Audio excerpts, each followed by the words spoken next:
Hi, everybody. Biohacking Blondes here with Molly and Alex. We're super excited today. We have a fabulous guy on who is an incredible entrepreneur and he has an incredible company that we're excited to talk about. So we have Sumit Rai with us. Welcome. How are you?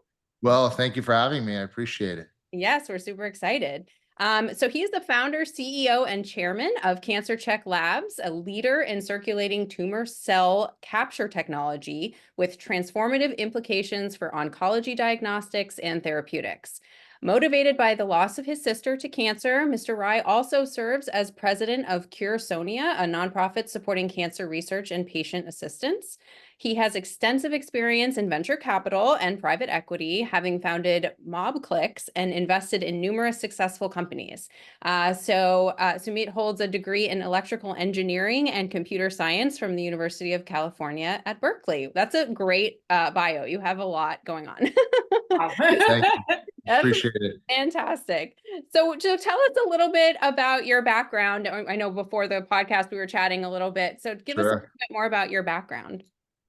My background, I actually was kind of born and bred career-wise in Silicon Valley and spent, a decade doing venture capital and private equity at large funds between San Francisco and Boston, investing in all sectors of technology, hardware, biomedical, software, optics, biotech, the whole gamut. Did that for over a decade. And then because of the relationships that I built in Silicon Valley, I had early insight into Apple before they launched the App Store. I knew the App Store was coming. I knew fundamentally there'd be two types of apps, free and paid. My hypothesis at the time, which was strictly a hypothesis, because there was no App Store yet, there was no data, was that the distribution lift attributed to a free application would be so significant that the corresponding lift in advertising revenue would outsize anything you'd make in a paid application. Thereby, 99% of the App Store should end up becoming free. Predicated upon that hypothesis, I expected there to be a burgeoning community of free application developers that would need to solve a series of monetization challenges. The first of which is something known as fill rate. Fill rate is every time your app requests an ad, you need to ensure that you receive one. Because if you don't, it's lost revenue. It's like an empty billboard, an empty magazine page. In order to ensure adequate supply of advertising to fulfill the demand of all these requests, you need a marketplace. We built that marketplace, a real-time bidded data analytics exchange that became one of the largest in-application advertising marketplaces in the world at its time for iPhone and Android applications. So I started that in 2008, right when the app stores were launching and the Play Store came shortly thereafter. Sold that in 2010, sort of retired, started a family office, investing my own capital directly into disruptive technology companies. And unfortunately, 3 months later, my only sibling, my younger sister, got diagnosed with cancer and a year and a half later passed away. And that's how I got into cancer. Prior to that, I had no background in cancer. And so I've spent the last 14 years obsessively studying cancer and trying to learn as much as I can about it to come up with solutions and technologies that can really make an impact and a difference. And that is the genesis of this company. And so what we did over the last 14 years was we realized that what we believe, or what I believe the cure to be to curing cancer is actually resident in something known as a CTC. And a CTC is a circulating tumor cell. So if you have a primary tumor, breast cancer, lung, prostate, colorectal, pancreatic, ovarian, cervical, brain, gastric, thyroid, skin, any of the organ tumors from which 100 million people a year suffer across the globe annually, the primary tumor itself generally does not kill you. What kills you is the tumor sheds tumor cells that circulate through your bloodstream, known as circulating tumor cells, or CTCs, the acronym for short. And the CTCs spread the cancer in your body in a process known as metastasis. And the metastatic effects make your other organs biologically dysfunctional and you die. And that's generally how you die from cancer. You don't generally die from a lump. And so a lot is known about CTCs. CTCs have been extensively and exhaustively studied over the past 30 years. Number one, a simple Google search would reveal thousands of papers on CTCs. Number one, CTCs are known to be the drivers of metastasis, the spread of cancer in the body through the bloodstream. Number two, CTCs are known to be homologous, similar to the primary tumor, because they are literally cells of the primary tumor. They have the same DNA, they have the same genome, they're micromodels, they're mini-me's. Number three, CTCs are known to be prognostic, meaning predictive of outcome. High CTC count, bad outcome. Lower CTC count, relatively speaking, better outcome. And that's correlative, not causative. What's causative is high underlying tumor mass. High CTC count, bad outcome. Lower underlying tumor mass, lower CTC count, relatively speaking, better outcome. It's a function of tumor burden. Number 4, CTCs are known to have the same response to drugs like chemo as the primary tumor, and much, much more because they're cells of the primary tumor. All of this research that was conducted over the past 30 years, 3 decades, has been done by about a dozen technologies that exist today that are very well understood. There are competitive analyses in medical journals like the Journal of Hematology, Blood, and Oncology Cancer. And depending on which of those technologies we're talking about, they have the ability to process between 0.5 milliliter of blood to 9 milliliters of blood. Now, to put that in perspective, 9 milliliters of blood is about 2 teaspoons. The human body has 5,000 milliliters of blood, plus or minus, typically 4,600 to 6,400, depending on body weight.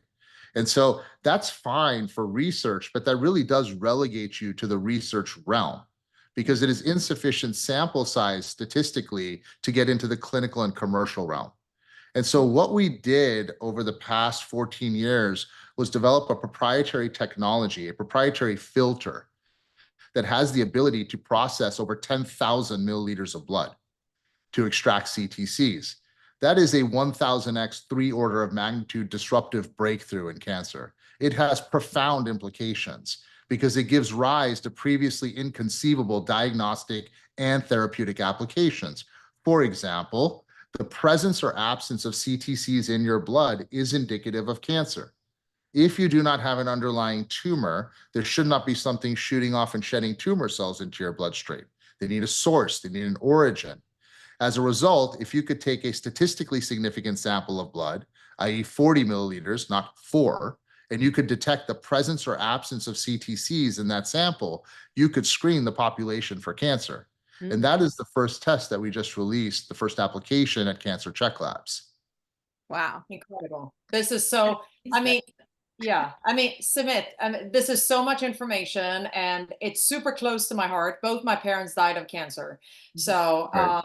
this is so close to my heart and you were incredible. I met you at the biohacking conference in Dallas and what you're doing is, I would say, is revolutionary. And this will be Thank you. very, very big. It's incredible and it can help so many people. So what we know, and I mean, what everyone knows is that we all have circulating cancer cells in our body, correct? So at all times, right? So, but you don't pick up on that because they are not tumor cells. Is that correct? Or how do we differentiate? How does your test differentiate? Because you say Sure. you're catching cancer at stage 0. So tell us a little bit. Sure. So we can detect at stage 0, and we have detected CTCs in blood samples from stage 0 breast cancer, for example.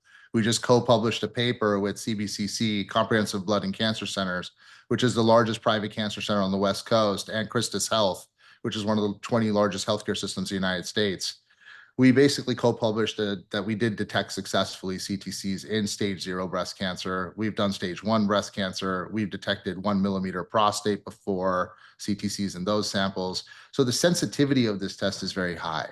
And the reason the sensitivity of this test is very high is because even if you had 1 gram of tumor mass, let's say you had breast cancer, 1 gram is stage 0. It's very small. At 1 gram, you cannot even feel it. It's generally not palpable. Right. And it's so small at 1 gram that even if they saw it, they will often refuse to biopsy because they will miss or they will not get enough tissue to be able to stain and diagnose. So if you cannot biopsy it, you cannot diagnose it today. And so 1 gram, which is not palpable, which is not biopsiable, which is not diagnosable, kicks off 3.2 million CTCs a day approximately. Now, what that means is CTCs have a half-life of about 30 minutes, typically 27 to 29 in the literature. So what that's doing is at 3.2 million cells per day per gram, you're looking at about 150,000 cells per hour. 150,000 times 24 is 3.2 million, which means you're looking at 75,000 every half hour. So if you have 75,000 cells, CTCs being shed roughly for every gram of tumor mass into your bloodstream, your body has, as we talked about earlier, about 5,000 milliliters of blood. So if you were to divide that 75,000 CTCs by 5,000, you would get 15. So it's roughly 15 CTCs per milliliter of blood per gram of tumor mass. That's at stage 0. So when you take a 40 ml draw, that draw could have approximately 600 CTCs, 15 times 40, which is more than enough for the sensitivity to be able to detect some cells. Now, to your earlier point around everyone having cancer, kind of cancerous cells, I would say everyone does not have CTCs in their blood, which is why, most of our results, in fact, are negative, fortunately. Most people don't have live active cancer, as we would hope they don't. Otherwise, that would be a big problem for everyone, right? But CTCs are a little bit different. So I think sometimes you do end up with precancerous replication. So the way that cancer starts in the body, essentially what's happening is your cells are constantly going through cellular cycles. Right? They go through cell apoptosis, which is programmed cell death. They go through mitosis, which is when they divide and replicate to form new cells. And over time, and this is why age is the number one factor for cancer. Over time, one of those replications can get erroneous. It can make a mistake, and that creates a precancerous, damaged, i.e., mutated cell. And normally, your immune system will recognize that, your white blood cells, your macrophages, and they will just gobble it up and kill it. And that's what it's supposed to do. And that's why we don't all have cancer. Now, in the case that it misses it, and that cell divides and replicates and kind of outruns your immune system, that's when we get diagnosed with quote unquote cancer. Now, CTCs that are shed from a solid tumor, your blood composition has different kinds of cells, different kinds of white blood cells, red blood cells, so on and so forth, platelets, this and that. They are not supposed to have circulating tumor cells. Circulating tumor cells have certain markers on them that are unique to circulating tumor cells. So if you extract these atypical cells, and they are very atypical, circulating tumor cells look very different. They're typically much larger. They have different physical and mechanical characteristics, which is what we rely on in order to physically and mechanically filter them out of that sample in terms of size, structure, rigidity, lack of malleability, lack of deformability. Is it big? Is it hard? Is it stiff? Does it bend? Those types of parameters are what enable us to capture these cells on our filter. Once we do, we are able to stain those cells with typical staining methods, traditional conventional methods, because those methods will identify if that is a circulating tumor cell or not, based on whether or not the stain lights up, which is akin to tissue biopsy. So today in cancer, there are 5 primary screens that are deployed. So depending on your gender, you'll typically do 2 to 4. And so what those screens are mammogram for breast cancer, Pap smear for cervical cancer, colonoscopy for colorectal cancer, PSA for prostate cancer, and lung CT for lung cancer. Now, what about the rest? What about the rest, right? What about Yeah. stomach? What about bladder, liver, pancreas, brain, skin? There's, thyroid, esophageal. There's all these other organs that shed cancers. We don't even screen for half of them. And even when we do screen, if you're male, you're not going to do a mammogram and a pap smear. If you're female, you're not going to do a PSA exam. So you're really just doing, if you're female, you're probably doing a mammogram, a pap smear, a colonoscopy, and maybe a lung CT. And lung CTs are usually only done if you have risk factors, you're a smoker, some genetic history, otherwise they normally don't do it. And then for males, you're doing sort of a PSA, a colonoscopy, and maybe perhaps a lung CT for the same reasons. So you're not really getting a lot of screening, unfortunately. And a whole bunch of the tumor types and a whole bunch of the organ tumors are just missing. That's why a lot of these tumor types become so fatal, like pancreatic. Pancreatic cancer is often presumed to be a death sentence. Pancreatic cancer is not a death sentence. Stage 4 pancreatic cancer is usually a death sentence. Stage 1 pancreatic cancer is usually curable. You'll just never find it. But if you do, which sometimes they accidentally do, they'll be doing a procedure in the liver, they'll notice an abnormality in the pancreas, they will biopsy it, and they'll go, oh, we found pancreatic cancer at stage 1. Stage 1 pancreas broken into 1A and 1B. Survival at 1B is 85%. Survival at 1A is 92%. Wow. If you can detect at stage 0, you're looking at survival rates around 99%. You will practically eradicate mortality from cancer, which is why early detection and screening is so important, because it is the key to curing cancer, catching it early.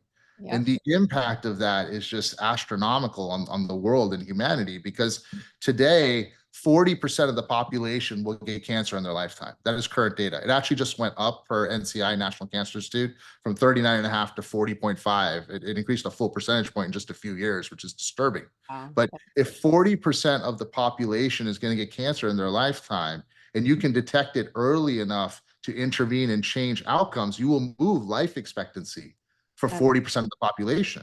If you move life expectancy for 40% of the population, you will move global life expectancy. If you move global life expectancy, the second order derivative effects, even on the world, are profound. You will, the number one driver of GDP is population. You will move GDP. You will increase the need for food, energy, housing, so on and so forth. I mean, last year alone, there were 10 million recorded deaths in cancer. And obviously there are more unrecorded. And so at that rate, and that's not even accounting for population growth, which would increase these numbers. That's not accounting for the incidence of cancer rising rapidly in the younger population, which is also frightening. Just in the last 20 years, colorectal cancer rates in people under 55 have doubled. And so at 10 million a year, just that rate over 100 years, just one short century, you are talking about 1 billion lives. That is double-digit percentages of global population. Now, to put that in perspective, if you look at the history of the world, if you looked at all wars that were to occur in human history and add up the total number of casualties, the best historians only place that at 350, 400 million people. You're talking about an impact that's 2.5 times that size in just a century. Amazing. Crazy. So on, like, let's talk a little bit about what happens when people go to the doctor, right? So they go to a regular doctor, and I'm a functional nutrition practitioner, and I run blood work. So really, Yes. the only thing that you could see on a blood panel, for example, would be running like a CBC with differential and looking a little bit at like red blood cell counts and looking for kind of anemia or looking at an abnormalities in the white blood cell counts. And that might give a practitioner a clue about maybe looking further. But I feel like, you know, in the world that I'm in, the ranges for those are so high that that you can rarely catch them early. Like we use more optimal ranges in functional stuff. So our ranges are such that we can catch things when they're just starting to get out of range, like the white blood count is too low or too high or blah blah blah blah.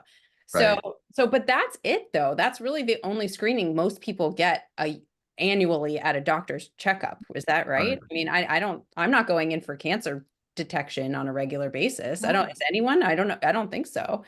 So how do we get this product like into everybody's like regular checkup, you know? that's like what first thing that comes to mind to me. It's creating awareness is really the first thing. So I don't think there's any question that cancer needs to be addressed. I mean, as a functional health practitioner, you're focused on longevity, right? And you're focused on quality of life, both of which require you not to get cancer or die from cancer, right? You get cancer, your quality of life obviously declines. And, you know, if you die from cancer, your longevity obviously shortens. And so the number one thing you need to do if you want to live a long time and a high quality of life is not die from cancer. Because in a high income developed world, it is the number one cause of mortality now. You know, in many countries, it's twice as much as cardiovascular disease, CVD. And today, you know, there are the medically recommended screens, which I think people should follow the guidelines. But the problem with that, again, is it's just a handful of cancers. The beauty of our test is that it will screen you pan-cancer for all solid tumors. And the reason the test works pan-cancer is because CTCs share those physical and mechanical characteristics that I mentioned earlier: size, structure, rigidity, lack of malleability, lack of deformability. And so the CTCs will be caught in our process irrespective of the source organ. And once they are, then you can look at those CTCs to try to trace back the probable tissue of origin. For example, are those CTCs PSA positive? Probably prostate. Are those CTCs ER, estrogen receptor positive?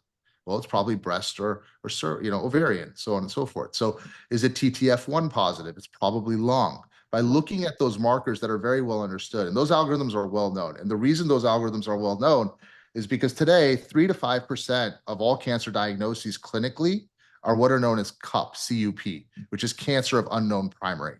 And what that is they find cancer typically in the lymphatic tissue, and they know that's not a primary tumor. They know that's a metastasis of an underlying tumor. So then they have to work backwards to go, where is the underlying tumor?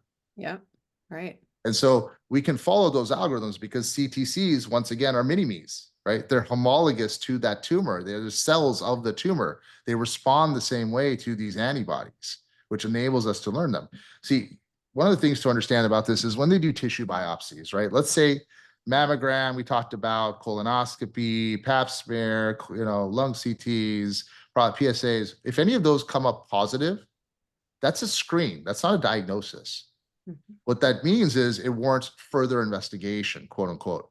Right. Further investigation means cutting. It means taking a needle aspirate in the breast to pull tissue, going into a colonoscopy again, shaving polyp to grab tissue, going into the lung, shaving lobe to grab tissue. They take that tissue, they put it on a slide, they send it to a pathologist, he stains it, he looks at it, and if the stain lights up, they render a diagnosis of cancer positive. And if the stain doesn't light up, they render a diagnosis of cancer negative. That is how all solid tumors and their subtypes are diagnosed today. As a result, stains exist for all known types and subtypes of solid tumors. Otherwise, you literally would not be able to diagnose them.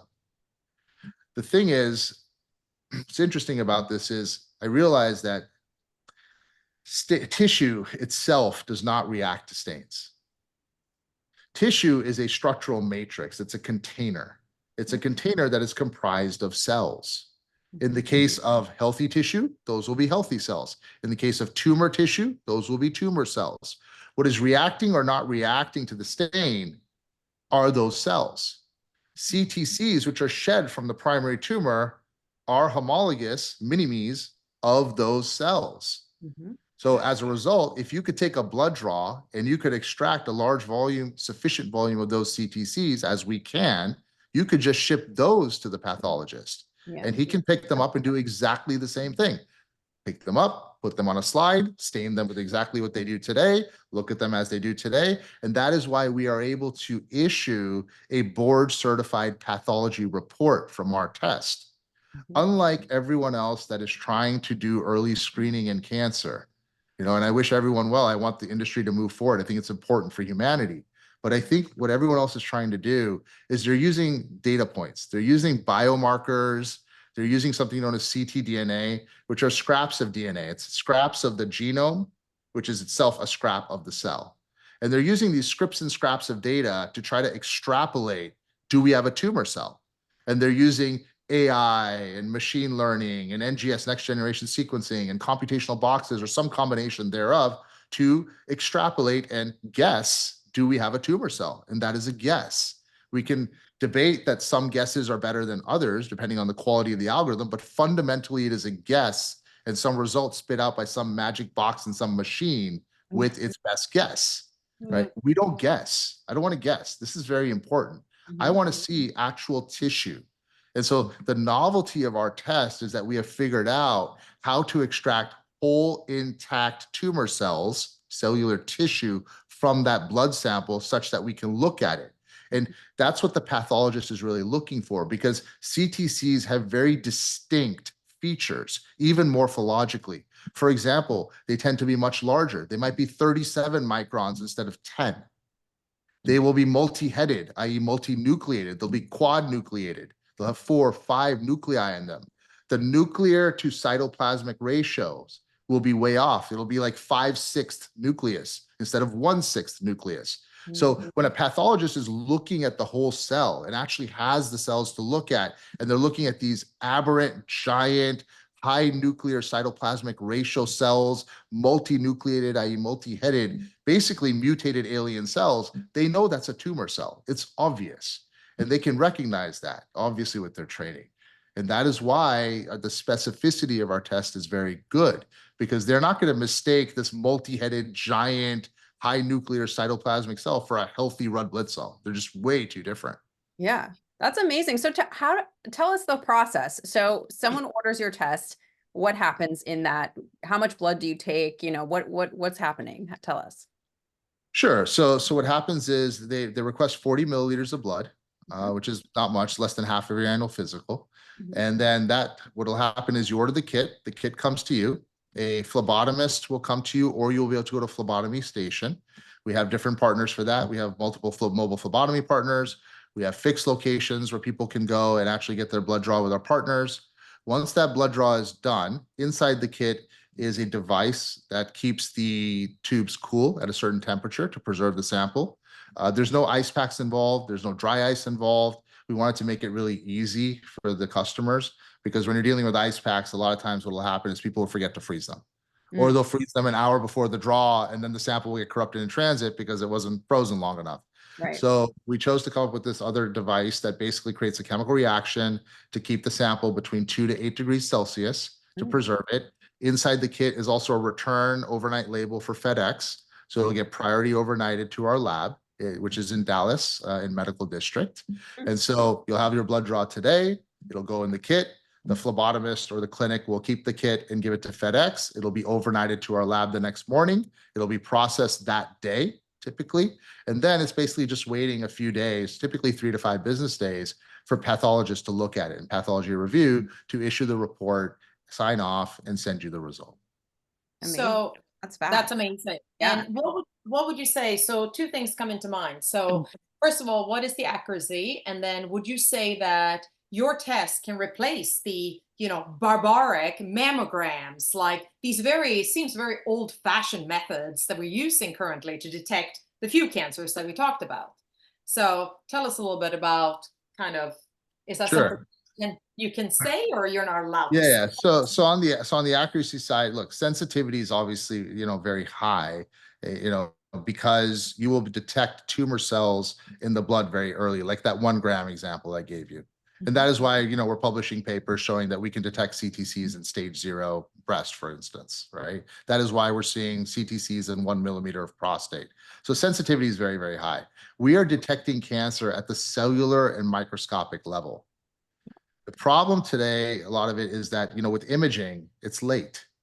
In order to detect cancer through imaging, it has to grow big enough to be imaged, to be photographed. At which point, typically, even on a PET CT, which is a high resolution, often you're looking at about 1 centimeter.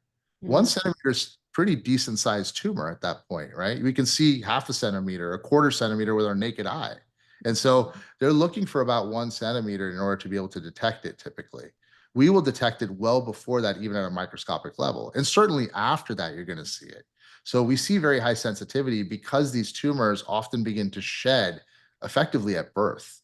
And so you'll see some CTCs floating around the blood very early on. And then in terms of specificity, again, that's how often do you get a false positive. Again, these cells are so morphologically different and light up for certain markers that healthy cells don't, that you will be able to differentiate them. So the probability that you're going to get a false positive is extremely low. The error rate is the error rate of the human pathologist, which is the standard of care in tissue biopsy. Right. Now, as far as the other screens are concerned, I still recommend everyone follow screening guidelines. I think they use this as an additional tool, if nothing else, to screen for the myriad of tumor types that we don't have screens for. Absolutely. Yeah. Right. So go ahead. Go ahead, Molly. Well, so let's say you do this test and the result is positive. How does that, how do you tell the person, right? Because this is obviously a very, we all know someone who's passed from cancer or who has had cancer. Sure. And it's obviously a very sensitive topic for a lot of people. So if they have a positive result, how do you tell them? Because I know it's like you order the pack, you send it. It's not like you're dealing with a physician. You're not talking to a physician. So how does that work? How do you tell people? Yeah, so if you have a positive, the first thing that will happen is we will request a second draw. And so the first draw is really, do you or don't you have CTCs, circulating tumor cells, in your blood sample? So obviously we hope for a negative. Most of the time we'll get a negative because, again, most people don't have live active cancer. That's the goal. But in the unfortunate event, which does occur, that we find positives, in that case, we ask for that second draw. In that second draw, which is slightly larger, we do the same thing. We filter out the CTCs once again, but this time we're running that protein expression analysis to try to determine the probable tissue of origin. Where is it coming from? What kind of cancer is this? What type of tissue type is this? Does this look more like an adenocarcinoma or a squamous cell carcinoma? Is this, PSA positive from your prostate? Is this ER positive from your breast or your ovaries? Is this TTF1? So on and so forth. And so we're looking for that to give some guidance to where this may be and what type of cancer it may be. Once you have that report, you go back to your primary care physician and discuss this. And that primary care physician will likely refer you over to a medical oncologist. Got it. Right. Okay. Okay. And so can anyone go online and just buy this test? Is that kind of how? Yes. That's Yes. amazing. It's like self-testing. Yeah, so we have a standing order from physician in all 50 states. Currently, we're not servicing Alaska and Hawaii, but in the continental United States, we service 44 or 48 states. Wow. Wow. Incredible. So anyone can go online, buy a kit, get their blood drawn either through mobile phlebotomy or one of our fixed locations, and then it gets sent to our lab in Medical District in Dallas, where the test is actually performed. So how much does this cost someone if they want to do this test? $1,495, so just under $1,500. Okay, so that's Which I think is very reasonable, because even if you think about colonoscopies, even with insurance, your copay is typically $920, $1,000, and that's one. You've only done colonoscopy. Then you got to go in and get, some other exams. Maybe you have to get a mammogram and a pap smear. You have copays there. You have other costs there. And again, you've only checked for a handful of things. And so we wanted to keep it in a range that's reasonable. We're obviously trying to bring the price down as much as possible. We want to make this ubiquitously available to everyone. I think our plan in the future is to either subsidize or give it away in the third world, because we realize there's a lot of places that will never be able to afford this kind of a test, even at scale. Right now, I just started, you mentioned Cursonia, the nonprofit that I started and ran for the last 12 years. And, we've done a lot of great work there. There, we are funding a lot of cancer research. We funded research at USC, City of Hope, Stanford, MD Anderson. We've done patient assistance for underprivileged families that can't pay for their cancer care at those institutions. We are one of the largest registrars of bone marrow donors in the world. I've registered over 10,000 people in 300 drives across 60 cities. I've been nominated for the National Board of LLS, Leukemia Lymphoma Society, for my contributions to combating cancer. Separate from that, I just started a second nonprofit with my friends about 45 days ago. It's called Adopt a Firefighter. And what we're doing there is we're going to provide cancer screening services for all firefighters across the country using this test, because that's the demographic that just does a lot for our community as first responders. And unfortunately, firefighters have 3 times the incidence of cancer of the normal population. Most people don't realize this, but firefighters don't die from fires and collapsing buildings. Firefighters die from cancer 72% of the time. It's the #1 line of occupational death. Wow. And so Why is that? Why are they more likely to get cancer? the hazardous exposure. So they're exposed to, constantly exposed to smoke, burning buildings, carcinogens, asbestos. That's why they end up with mesothelioma in the lungs, solid tumor. That's why they end up with blood cell, disorders in the bone marrow. That's what happened after 9/11, right? Yeah. All the first responders too, who didn't pass away, they all ended up getting cancer or getting, very sick, very, very ill afterward, because they're exposed to all of the chemicals from cleaning up the building and all of that. That's right. And even their gear, some of the gear they wear, they've now realized has chemicals that seep into their skin and essentially have carcinogens. So they had problems with that. And then if you get into the sort of retired firefighters or some of the elder firefighters, it's even more pronounced because, historically, a long time ago, they actually didn't wear any protective masks. So their exposure was even higher. So, the incidence is just super high in cancer for them, for the community service that they do. So we wanted to find a way to be able to screen them. So in Dallas, we're donating about about $2 million worth of tests to the Dallas Fire Department to kick that off. Then we're creating an infrastructure with a bunch of my friends that's going to enable us to scale across the country to raise money from the communities to support their local fire departments. That's amazing. So I'm actually on the board of Survivor Wellness in Salt Lake City, which is for cancer survivors. But I want to get in there and I want to hit them before they get to that stage. We want to screen them kind of. So I'm going to go uphill. I'm involved with some of that out west. So that'd be really interesting. I will bring in. But my other question was, do you take insurance or no? No, it's all cash pay at this moment. Insurance will take some time, probably. We haven't even started working on that in any meaningful way yet. I think right now we're just seeing so much demand starting out just on cash pay that we basically want to support that in the beginning as we collect, more data, I guess, more clinical trials, have more bandwidth and resources to focus on insurance, because it changes the way the business is run. It changes the business model. That's going to take a whole different thing. You get into billing, you get into the Yeah. CPT rules. Yeah. And so we do want to go there because, again, we want this to be ubiquitous. We want this to be available to everybody. But I don't think that's where we will start, obviously. The Yeah. other thing you mentioned to me at the biohacking conference when I met you was if you detect cancer, you can kind of roll it backward. You can actually you can design a treatment. Is that correct? You can actually go in and not design exactly, but you're very specific with exactly what it is, correct? Isn't that So, kind of- so I think so I think what we were discussing was, if we detect cancer, can we look at those cells and potentially guide you as to what therapeutic target might be most efficient? So Right. for example, if you had breast cancer and your CTCs were HER2 positive breast cancer, you would use an immunotherapy drug like Herceptin. Mhm. And, a lot of people actually prefer immunotherapy drugs to some of the other modalities of treatment right now. You're seeing some resistance to chemo and radiation and surgery. I still think those are important modalities.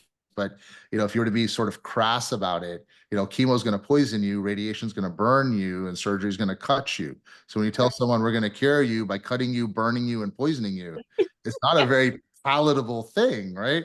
But when you tell someone take an immunotherapy drug that's going to essentially boost your immune system's ability to be able to fight off cancer, it's a lot more palatable for a lot of people, especially in the functional medicine space that like to Yeah. alternative holistic approaches. And it's so interesting. So years ago, I was actually picked for jury duty, and I was picked for a jury, and it was a medical malpractice lawsuit, and it was a breast cancer lawsuit. So it was a woman who was suing her oncologist and her surgeon because she felt that she had multiple surgeries. They never removed enough of the tissue, she thought, but even, Sure. the doctors were defending themselves, saying they did their job. Yeah. She got her chemo, she got her surgery. Why didn't, and the cancer just kept reoccurring. And so she was suing them because she felt like, well, you guys did your job. You're supposed to do your job. Like, why didn't I get better? And it's kind of funny looking at it that was, 15 years ago. So like, it's interesting looking at it now, right? Where it's like, well, both parties didn't really know what they were doing. There was no lifestyle management for the woman. She was actually a house cleaner. So probably like exposed to a lot of chemicals, right? Like it's the same kind of, and then her doctors just were doing their job. They didn't know how to do anything better, right? So it's interesting. There's so many functional modalities, life changing your life. You can't go out of these, you can't get surgery, get chemo, and then go back to your life just exactly the way it was before, because that's what created it to begin with, right? So Right. it's interesting to think about from that lens, like really look Yes. at cancer differently. Like you got to change your life. You got to, adjust the way things are working, and not necessarily go to these like more intense treatments, because a lot of times they don't work if you're not doing the other stuff. So Right. I love that you mentioned the immunotherapy. I think that that's really interesting. So that's just a drug then. Yes, but it's a category of drugs that's, not like chemo. The goal of that drug, so the way chemo works is it essentially says, I'm going to kill all your cells and hope that only the good ones grow back.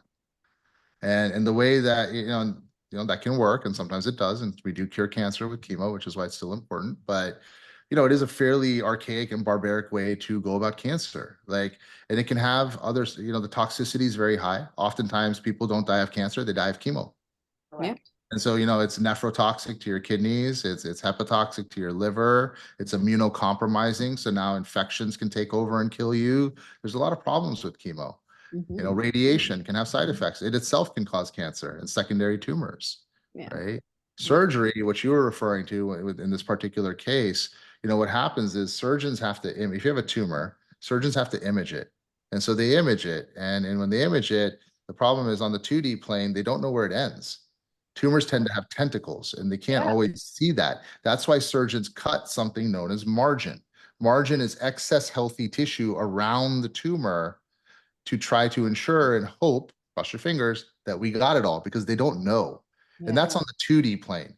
That problem gets exacerbated and compounded when you go into the 3D plane, because you cannot accurately image a tumor inside the vasculature. So they are cutting broader and scooping deeper hoping they got it. They don't know. The way that they determine if that surgical resection was successful or not is they track you for 5 years. And if 5 years later, which itself is an arbitrary number, you're alive and well, because how do you know what happened in 5.5? You know, they go Right. thumbs up, Right. right? Right. Exactly. Right. Yeah. And Oh, look, you got fireworks. Oh my God. Wow. I don't know where that came He from, did but all thumbs right. up. He did thumbs up too. That's hilarious. No, Yeah, that's amazing. and then, you know, what would be better is, you know, this is actually another application potentially of our test, which is that it's a screening test. You know, we've been talking about this in the context of a presumed healthy person screening, doing preventative medicine, trying to catch it early. But, you know, presumably, if that surgery was successful, why can't we just screen and check if they have tumor cells in their blood or not? Like, if that tumor mass is gone and they've actually cut it all out, it should no longer be shedding circulating tumor cells into the bloodstream, and you should have a clean screen. And if you don't, we need to investigate that and figure out what's going on. So Right. my father had a huge sarcoma on his lung 10 years ago. I wish I'd known you then. So this was in Sweden. They did exactly what you said. They cut it out. It was the biggest thing they'd ever seen. Okay. They cut it out and then they didn't do anything else. They Yeah. checked him again after 6 months. And after 6 months, it had just spread everywhere. The So clearly metastasize. it had metastasized. It was everywhere now. And then he died 6 months after that. Sorry, yeah, and Oh. unfortunately, that is part of the problem because, you know, they'll image you, and even when they do image you, sometimes if they see something, they don't do much about it. So, for example, they'll see something and they'll say, okay, that means one of three things. A, it's an abnormality on the scan that means absolutely nothing. B, it's a lesion, but it's benign and it's harmless. Or C, it's a lesion, it's malignant and cancerous. They don't know. The only way to know is to go in and cut again to get a tissue biopsy. Yep. That's often not indicated because a lot of these patients are older. They'll have a cardiac event on the table. You can't keep cutting them and putting them into surgery. So what they say is, come back in 6 months, come back in 12 months, we'll image you again and again. And if we see it growing, there's reason for concern, and then we'll go in. That's fine, except that you lost a year. That's an eternity in cancer. That causes Right. stage progression. That changes outcomes. So, Correct. you know, it's the oncological workflow from that perspective needs a lot of optimization because in my view, it's broken. And so, because if the oncological workflow wasn't broken, if it actually worked, people wouldn't die. Exactly. Mm-hmm. And so, you know, with surgeries, the other problem you run into with the case like your father's, which may have happened here, unfortunately, is that, yes, they cut out the primary tumor, but how do they know if it has or hasn't metastasized to secondary and tertiary sites? Yeah. Oftentimes, what'll happen is they'll cut the primary out, and then secondary and tertiary metastatic sites for the tumor will actually flare up and kill you. And that's a problem, right? And there's reasons that gets aggravated. Like today, you know, if you have a primary tumor, and this gets a little complex, but in a primary tumor, it releases a chemical. One of the chemicals it releases is something known as SPC. Tumor cells talk to each other in the bloodstream. They have a mechanism of communication through what's known as proteomics, like protein expression. That's how they communicate. That's actually how tumor cells come together to form kind of a cluster and make a tumor. And so there are signaling mechanisms going on. One of the chemicals it secretes for that signaling mechanism is something known as SPC. SPC is a suppression chemical. It essentially says, I'm here, I'm the primary, you go and find other territories. I mean, these are like Vikings, basically. They're going out to basically, you know, pillage and plunder and take over territories. And they're saying expand, right? These are organisms, live alien-like organisms that just happen to be in your body. They're trying to spread that cancer. And so you need to stop that. You want to stop that when there's 100 Vikings about to take off on the first boat, not when there's 10,000 Vikings showing up on your shore, i.e. you've metastasized fully. So now what you're looking at is essentially when this SPC is being secreted by the primary tumor, what it's doing is it's telling the other tumors to stand down. It's a suppression chemical. When you cut the primary out, the secretion of SPC stops because the primary is gone. The suppression chemical stops. So what happens? The secondary and tertiary tumors flare up and start spreading and metastasizing. It's kind of like you killed a king, the village will go wild. Yeah. Wow, that's scary. So it's like we're doing everything wrong, like backwards, right? It's like I think we're doing the best we can with what we know. But I think there's a lot of room for optimization, and I believe our technology can fundamentally revolutionize the oncological workflow. Yeah. I so agree with you. There are other applications coming. Right now we're talking about screening. Another application and soon coming out will be to look at actual therapeutic targets, like the HER2 example I gave. What can you tell me about this cell to help me design the most efficacious treatment protocol? Genomics. Can we run the genomics on this cell to look at the DNA mutations? Because again, that will guide the oncologist how to design the most efficacious treatment protocol. It's really a game of data, right? It's a game of being informed. And so because of that, you need to have a lot of data. And what I realized a long time ago was that CTCs are the key to unlocking all this data. All the data you need, essentially, in my opinion, to cure cancer resides in a CTC, and it falls into a category known as omics, O-M-I-C-S. And there's 4 types of primary omics that I think matter. One, we're familiar with, genomics, which is genetic omics. What is the DNA signature of this cell? The second is metabolism omics or metabolomics, which is essentially how does this cell feed itself? What's its feeding cycle? The third is protein omics, proteomics, which is that signal expression as to how they communicate with each other and come together. The fourth is transcription omics or transcriptomics, which are the rules and instructions for the cells of what they're supposed to do. How do they divide, multiply, so on and so forth. Today, the problem has been with CTCs, they cannot capture enough because everyone's stuck on these small scale technologies. Once you break that scale problem, which is our fundamental innovation, now you can capture them and you can start to extract all this data. Once you extract all this data, you now have something that you can use to attack those CTCs to develop therapeutics.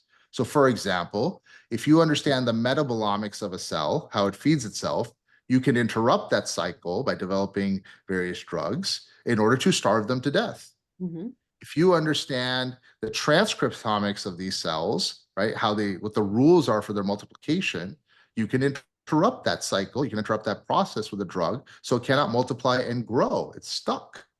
If you understand the proteomics of the cell, you can interrupt that so they can't come together to form clusters and tumors. And if you understand the genomics of the cell, you can then inform it to only target aberrant cells, not the ones that have healthy DNA, i.e. healthy cells, which is the problem with chemo. It needs to be discriminate, not indiscriminate. Chemo is indiscriminate. We need a way to target only the bad cells, not the good ones. And that's where the genomics comes in as well. How far away do you think you are from this? Because that's huge. I mean, that's huge. We're working on it. It's coming. It's coming. Wow. Let me leave it at that. Wow. I mean, that's just super exciting. I mean, can you imagine, Molly? How exciting is that? No, I mean, this is where, whenever you donate money to like cancer, any kind of cancer, Sure. Research or whatever, like you never hear like what happens to it or what people are doing. Really, you're kind of just like goes and you're like, I don't know what that did, but like this is like the real deal. This is like really focusing in on what we need to know, and how to really prevent this stuff, and then ultimately learn how to treat it, which I think is amazing. I know. Have you heard of these Prenuvo scans that people talk about now? So what is that in comparison to what you're doing? A Prenuvo scan is a full body MRI. People are trying to use it to scan themselves and detect cancer.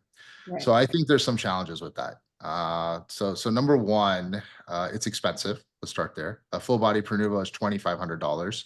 You could do, and you'll have to go inside the tube, and it is not generally this wonderful med spa-like experience as you may see. Most of the time, you're strapped into something like a straitjacket, so you can't move because they have to keep you still. They throw you in a tube for about an hour. If you have claustrophobic issues, that's going to be a problem. Alex, you can do it. Oh, so you got I'm sweating just listening to this. Yeah. I mean, you got a $2,500 price point, which is high. Yeah. You get this claustrophobia issue of the experience where you're getting kind of strapped into a tube oftentimes. Then you've got the next problem, which is, MRIs, particularly in soft tissue, are very sensitive, which is what, not just Prenuvo, but any of these full body MRI companies, and there's many competitors popping up because it's a little bit of a fad and a trend, they're very sensitive on detecting soft tissues. So the problem with that is, as you age, your body changes. You develop little bumps and lumps and cysts and things, you know?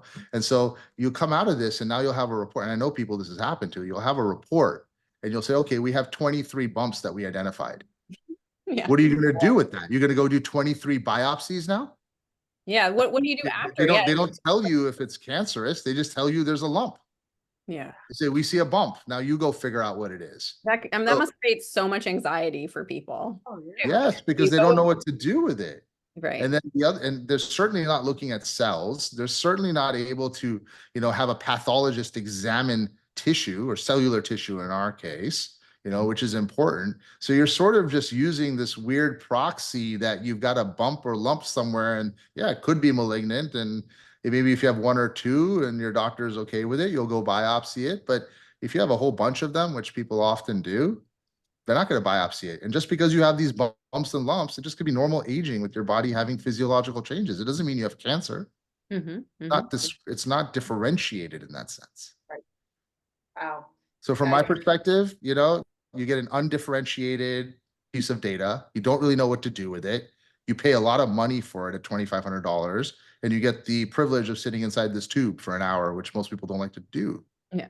Yeah. And so that's my view on full body MRIs. Yeah, well, it's like the difference is like a quick blood draw with 4 vials, right? That's what you guys test is, which is what most people are used to anyway, in terms of going to get their blood taken. And then the opposite of, like, you know, sitting in a thing forever and spending a whole day probably of your time and all of that stuff. So yeah, huge benefits on all sides for you. So. Yeah, for sure. For sure. So I have one more question. Sumit, where do you see you guys in the next, let's say, 3 to 5 years? Where are you? Where are you guys going? Where are you going to be? So currently, we're trying to get the screening test to ubiquity. We want it everywhere. We would hope to be able to work that into the standard of care as soon as possible. We are currently looking at international expansion in Europe, in the Middle East, in India. So that's also very important to us. And we're looking at those places where we're going to set up our various headquarters and how we're going to expand into those regions. So first thing I see is just screening becoming a lot more ubiquitous, because I think that really does move the needle in a big way. The second thing I see is some of the applications that we've discussed, I hope to have to market within the next 3 to 5 years, where people can start looking at, for example, the genetic mutations to figure out the most efficacious treatment protocols. How are we going to treat this particular type of cancer? We're also looking at building things like precision medicine. So for example, because CTCs are known to have the same reaction to drugs as the primary tumor, much like because they're mini-me's, they have the same DNA, they're micromodels. You know, why not just take a blood sample? Why not filter out the CTCs and then essentially grow organoids, tumors in a dish, and inject them with 10, 20, 30, 40 chemo drugs before we inject poison into a human being? We can see what it reacts to and responds to. Problem today with chemo is you'll get diagnosed. They'll put you through 6 or 8 rounds of chemo, sometimes with 2 to 4 drugs at a time. They don't necessarily know what's going to work, which is why they do that. They're throwing spaghetti at the wall at some level, and they're hoping that it'll work. And, you know, oftentimes they'll do a round of chemo with some drug, let's say Cytoxan. They'll do a second round of chemo, let's say Cytoxan. And then it starts to get interesting because, you know, at the 3rd, 4th round, if the tumor is responding, they'll often switch drugs because the tumor will mutate and become resistant. And if the tumor is not responding, they'll switch drugs because it's not responding. So this is a game of guesswork, and you're guessing with a drug that is highly toxic, again, you know, to your kidneys, your livers, your immune system. And so that is why oftentimes when people don't die of cancer, they die of chemo. Instead of doing this, we want to be, you know, chemo in itself, there may be a place for it, even with immunotherapy drugs, but you want to be precise. You want to make sure that you're mitigating the toxicity. I also think in chemotherapy, they're going to have to think about dosing in the future. Today, you know, you could have a 1 gram tumor or a 1 kilogram tumor, and they give you the same dose. To me, that doesn't make a lot of sense. It's not a function of your tumor burden. It's a function of your body weight that they're doing it. They basically say, if you weigh, you know, 150 pounds, this is your dose. It doesn't matter how much tumor burden you have, a little or a lot. It doesn't matter whether you've metastasized or not, really. And so because of that, I think that protocols need to be adjusted as we learn more. as to how do we reduce the toxicity of some of these things. And that's where precision medicine, our ability to screen some of these keto drugs using the CTCs is going to become important. So I see screening becoming more ubiquitous, obviously with international expansion as well, and working towards standard of care. I see genomics being important to understand the actionable targets to help the oncologist get more data to be able to treat their patients. I see precision medicine to pick the drugs so we're not loading you with, poisonous chemotoxic drugs that aren't working and delivering unnecessary toxicity. And then we're working on a fourth application, which is a therapeutic modality, which is that, I'd mentioned earlier that we developed this large scale filter that does 10,000, while I've been talking about sort of 40 milliliters, 80 milliliters of blood. The reason we did that is we've also built a large scale device. So if CTCs are known to be the drivers of metastasis, the spread of cancer through the body, what if we could filter them out? Just mathematically, probabilistically, that's going to slow down and inhibit the progression of metastatic cancer and extend life potentially. And so what we've done is we built a cancer dialysis machine using that large scale filter. That will need to go through the FDA. It's a medical device, and we're working towards that right now, but our prototypes are built. And so I see a lot of these other applications coming to market soon. And that is what's going to enable us to help, repair the deficiencies in the current oncological workflow and redefine. Amazing. Incredible. And on Yeah. top of that, if you just add a little layer of like lifestyle management, like functional, like 100%. getting rid of toxins, like all of that. I mean, that is like a picture perfect, like getting cure for people, I think. I mean, Yeah, I mean, toxicity is a huge driver. I mean, there are so many things you can do to reduce your risk of cancer. It's just simple things. Can you share some? Sure. Basic exercise. You will reduce your risk materially, 20, 30%, even up to 50% in some cases. wow, amazing. Simple things like just avoid, don't be sedentary. Today, Mhm. we're a very sedentary population. We don't move enough. Like historically, the human beings are animals. They don't sit around, they move, right? And so we don't do that anymore because of the way that modern society is, right? Industrialization. But when you're sedentary, that drives inflammation in your body.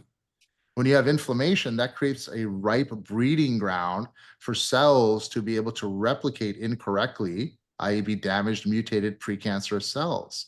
That's a problem. That's what drives things like diabetes. That's what drives things like heart disease, even.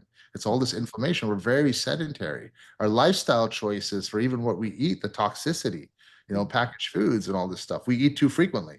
People should fast, in my opinion. We eat far too frequently. Breakfast, lunch, and dinner is a commercial construct. The human body was not designed to eat breakfast, lunch, and dinner biologically. Like that started 100 years ago with the advent of grocery stores, the first one being in, I think, 1916, Piggly Wiggly. That's because they wanted to sell more food on a regular basis. You want to sell packaged goods. You want to sell cereal boxes. You want to sell granola bars. Later, you want to sell microwave meals. That's where breakfast, lunch, and dinner comes from. Historically, for the vast majority of human existence, we lived in periods of feast and famine. And famine is important because during famine, your body triggers certain processes, one of which is known as autophagy, auto being self and phagy being eating, self-eating in Greek, which is essentially your body's internal recycling program. Now, contrary to popular belief, your body is not stupid. Okay. There's these myths out there in the bodybuilding world, for example, that if you don't have a protein shake every 3 hours, your body's going to start eating healthy heart tissue. Like that's not true. Okay, your body's not dumb. Your body is a sophisticated biological machine, which frankly we understand very little about right now. We're still learning a lot. And so what your body will actually do in a period of famine is you still have cellular turnover. You still have new cells being formed. You're still alive. And so those new cells need the building blocks of new cells, amino acids, which come from proteins. So if you're not eating and you're in a period of famine where you're not ingesting protein, it still needs those base amino acids. So what your body will do is it will go and find cells to break down to get those amino acids. Now here's where the rub comes in. It's not going to go break down healthy cells. It's actually going to go selectively look for dysfunctional, underperforming cells. You have bad liver cells, you're a heavy drinker. It'll look for those and try to break those down first selectively and then rebuild them into new healthy cells. There's something known as a telomere on a cell, which is essentially the DNA blueprint of a cell, which tells it how to replicate. What ends up happening as you age, which is why age is a risk factor for cancer, is your telomeres shrink. That's the equivalent of a blueprint for a building fading. As that happens, eventually, if you keep using that blueprint, you keep using that telomere, and it fades enough, it shrinks enough, you're going to get an erroneous replication, a precancerous cell. So when you're in a fasting mode, essentially periods of famine historically, your body will go and look for the shorter telomere cells, and it will break those, and it will leave the longer telomere cells. So at the end of that famine period, you have longer telomeres left, your weighted average, which means you have a higher fidelity blueprint for cellular replication. And when you have a higher fidelity blueprint for cellular replication, that reduces the chance of an erroneous replication, i.e. a precancerous cell. And so we don't do that anymore. We eat frequently all day long. And so, there's lifestyle choices with being sedentary. There's toxic environmental exposure. There's eating too frequently and not letting our body conduct autophagy as it's meant to do biologically and historically. There are environmental factors with products that we use. For example, acne products. There's if you even household names, Estee Lauder Clinique, Target Up and Up, Claracil. These products for acne, they have an active ingredient called benzoyl peroxide. Mhm. That's fine, except benzoyl peroxide is not heat stable. And so what ends up happening with benzoyl peroxide is it turns into something known as benzene. Benzene is a highly toxic, known active carcinogen. In fact, the regulatory limits on benzene, depending on what you're looking at, are typically 1 to 4 parts per million because it is so toxic and carcinogenic. When they were testing these products in independent labs like Valisure, they were finding these products generating up to several thousand parts per million. That's a problem. That will cause cancer. And so what ends up happening is, and now to make matters worse, who's typically using these products? Younger kids. Teenagers. Mhm. Why are teenagers using them? Because they're breaking out with acne. Why are they breaking out with acne? Because they're going through puberty. What happens during puberty? Your body surges with growth hormone. Factors, right? What does growth hormone do? Growth hormone makes things grow. Good cells, bad cells, cancer cells, non-cancer cells. It's indiscriminate. It just makes stuff grow. So now you're taking this highly toxic known carcinogen, applying it at thousands of times the concentration that you should into your body, while your blood for these teenagers surging with growth hormone. And then they're sitting there and wondering why the incidence of cancer is rising in the younger population. It's things like this. Mm. Oh, absolutely. And can I ask you, when you talk about fasting, are you talking about the intermittent fasting, or you're actually saying going for days without eating? So, it's both. I think it just comes, so intermittent fasting does have some of those benefits and will trigger some increase in autophagy. But frankly, I don't think intermittent fasting has the same benefits as a multi-day fast. Obviously, anyone that wants to fast should make sure they're in health to do a fast, check with their doctors and physicians. But, typically the real benefits of autophagy are going to happen after 3-4 days. I mean, I myself just finished a 5-day water fast yesterday. I just did 120 hours. I try to do them almost every month, and I had for years. And so, the reason you do that is to trigger that autophagic process. Because look, if you walk through a fast, here's kind of how it works. Let's say there's 120 hours.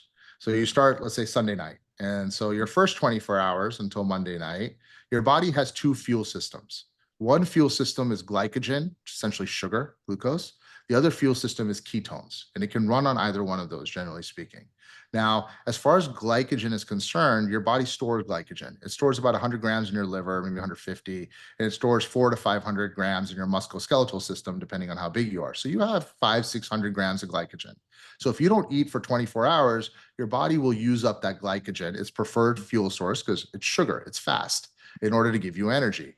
But you will deplete it by fasting for 24 hours. Day 2, 24 to 48 hours, your body, and by the way, when that depletion occurs, it might try to use, a little bit of autophagy, and that's why intermittent fasting gives you some benefit in that period. But really, you haven't gotten to the big benefits yet. The big benefits happen, now you're getting into day 2. Your body's going to say, I still want glycogen. So your body has an emergency process. It's called gluconeogenesis, or GNG for short. Glucose sugar, new, genesis creation, the creation of new sugar. And that's your body's ability to essentially create glycogen in your liver. And it creates glycogen to replenish it. And it'll do that for about a day, about the second day.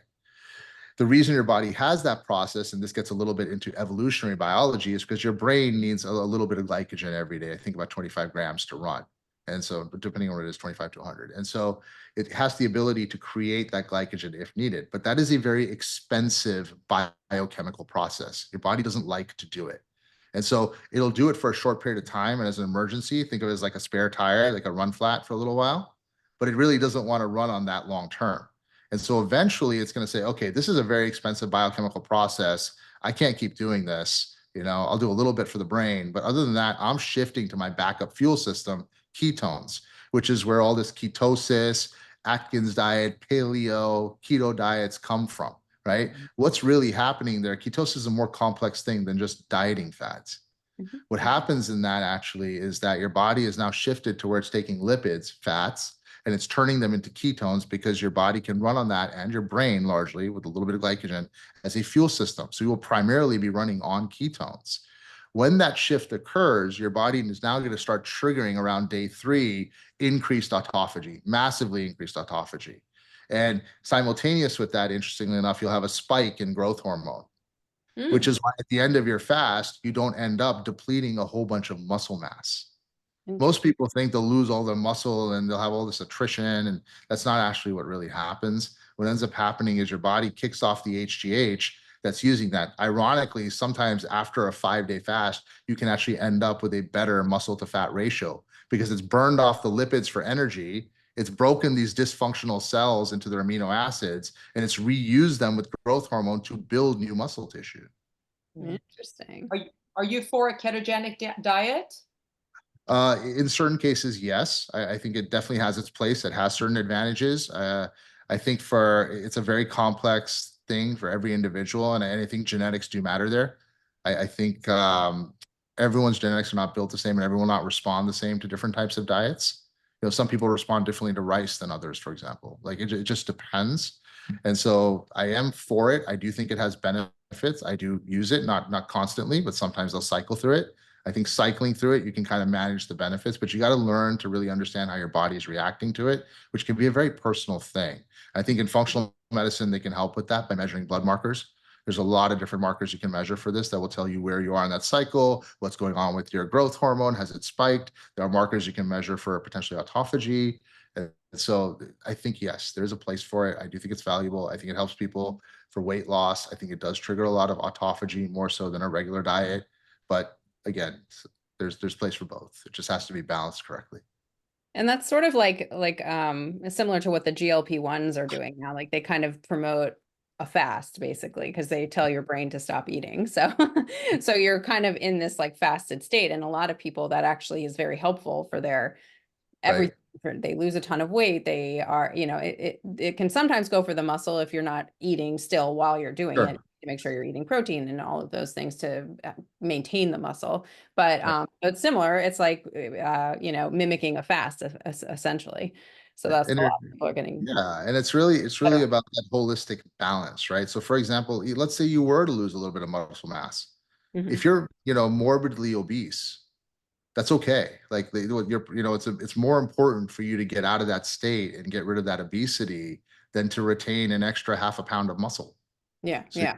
So you look better in the mirror like that, or it just feels like that's not what's going to drive it. So it is balancing, and every person's going to be different depending on their situation. How much fat do they have? Like, are they obese? Like, is that a problem? Is that going to drive risk for cardiovascular disease? Is that going to drive risk for diabetes? Is that going to drive risk for inflammation that can lead to cancer? So you may choose to compromise on some of that muscle mass in order to get rid of those risk factors. So it is very customized, which is why practitioners like you are important to be able to guide people as to what to do here. Absolutely. So we are the biohacking blondes after all. So we have to ask you, what biohacking stacks do you use, if any, on a regular basis? The biggest thing I do is fast. I think fasting gives you the most amount of benefits, in my opinion, which is why I try to be as regular and disciplined about it. When I fast, it's a water fast. I don't have coffees. I don't do juices. I don't do cleanses. I literally just do water. Now, in water, sometimes you may want to supplement with electrolytes because you don't want to end up with an electrolyte deficiency. That also gets kind of into how used to you are to fasting. So there are different states in fasting. You know, you can get into a ketosis state, but you can also, your body can also become what's known as fat adapted, which is almost a more advanced state of ketosis. And that is where your cellular mitochondria have become very efficient at using ketones. And so when you get to those types of states and your body is adjusting, you may not need as much supplementation. So, but for most people, if they're going to be fasting, I think electrolyte supplementation, but what they should be doing, maybe Himalayan pink salt with the water to get some, you know, a little bit of chloride, you know, get some sodium, get a little bit of potassium, and then also magnesium is an important one. But even there, it's important what you're using because, you know, magnesium comes in different forms. It comes in magnesium chloride, magnesium glycinate. So the form that I recommend is magnesium glycinate, because the reason I recommend that form is because the other ones actually can cause an insulin spike, which effectively negates the intention of the fast. And so what you really want to do is make sure what you're trying to do during those fasting days is ensure that your insulin doesn't spike. And that's why fasting has such a positive impact on diabetes, because what is diabetes fundamentally? It's insulin resistance. That's why they take Humalog and insulin and they have to inject because they're resistant. They need more and more and more. They've built up a tolerance essentially to insulin, just like you would build up a tolerance to alcohol. Now, when you fast and your insulin is not there, your sensitivity will increase, your resistance will decrease because you haven't had it in a long time. Just as if you drank and then you didn't have a drink for 6 months and then you had your first couple of drinks, you're going to feel it a lot differently than if you're drinking every single day because now you become more sensitive to it. So by fasting and increasing your insulin sensitivity because it's not spiking all the time, that's one of the places where you see benefits in diabetes, and that's why. And probably benefits in cancer also to, you know, Yes, to help absolutely. cancer cells and all of that. Yeah, absolutely. Because the autophagy will look for, again, dysfunctional cells that are more likely to create, you know, erroneous replications, precancerous cells. Your body will look for shorter telomere cells that create risks that you might have a bad DNA blueprint and create a precancerous cell, so on and so forth. So there are processes that are important in order to try to, you know, minimize the risk of developing cancer. Yeah. And then you combine that with sort of early detection, right? At the cellular level, screening, being diligent, you know, be on top of it. Like, don't ignore this. If there's one thing you need to do to live a long time, it is not die from cancer. Yeah. So how often do you recommend doing this test? Is it an annual thing? Should someone go back annually and do it? I think annually for most people, but if you have risk factors, probably every 6 months. You know, if you have genetic history of cancer, you have propensity for it. If you have, if you're a smoker, if you have occupational hazards like firefighters, if you work in a nuclear reactor, you have radiation exposure.